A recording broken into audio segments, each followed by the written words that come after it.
At this point in time, I feel as if modern horror is either hit or miss. Being a horror movie fan since the early 90s, I've seen quite a bit of the classics from the 50s until now. There definitely are many horror movies I need to watch, but I like to think that I have a decent understanding of where the genre's been and where it's gone over the past few decades.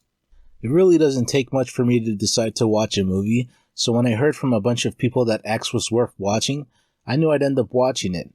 I could describe why X is the way that it is and how it builds up on the influence it clearly wears on its sleeve, but rather than doing that, I'd prefer writing about what immediately stood out to me during and after I watched this movie. I realize that this isn't the first kind of horror movie that this applies to, but I was surprised to see that there's more to X besides it being a horror/semi-pornographic movie. There definitely are horror movies and movies in general that tend to lean more towards one genre over the other when it's presenting itself as, but it is what it is. To most, X might be seen as a trashy movie that you walk out on, but I like the story it had to tell and the themes that revolved around it.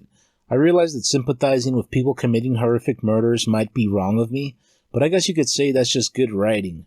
What I'm referring to is that even if Pearl and Howard brutally took out the majority of the people that were renting their property, I still partially sympathized with the situation they were in.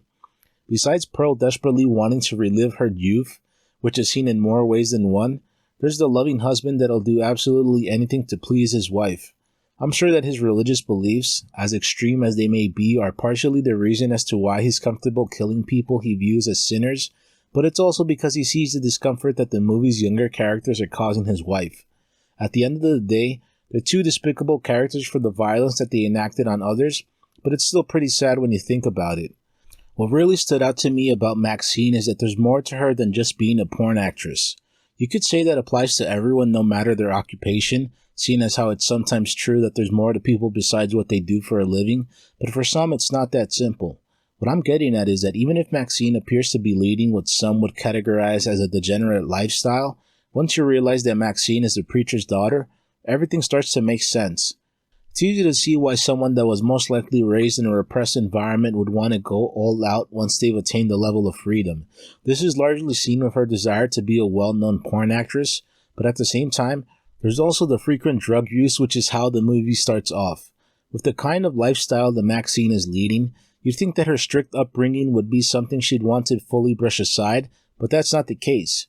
What's interesting is that even if Maxine is a different person than her preacher father, elements of her upbringing still remain with her. This was made clear to me when Maxine and the preacher almost simultaneously said, "I will not accept a life I do not deserve," towards the end. I didn't see that connection coming and it left me surprised. It also helps that this saying is something that Maxine says to herself multiple times throughout X. It's true that the connection is largely to her preacher father, but it also works because it can be used as a general motivational statement to exert control over your life and what you want from it. Besides the fact that X features a bloody ending, I really liked how it's pretty self-referential. What I mean is that its ending reminded me of Inglourious Basterds, the idea being that the director is ending his movie by making a reference to what we've just seen. In Inglourious Basterds, it's the idea that Quentin Tarantino could be admitting that the movie just may be his best work yet, while in X, it's a reminder that we did indeed just finish watching a messed up horror movie. Do I believe that X will stand the test of time in the same way that Texas Chainsaw Massacre or Halloween 1978 have? No. What I do know is that X is more than just a horror movie. There's plenty of violence to satisfy the gorehounds out there, but at the same time, there's more depth to it besides showcasing how to kill a person in as many different ways as possible.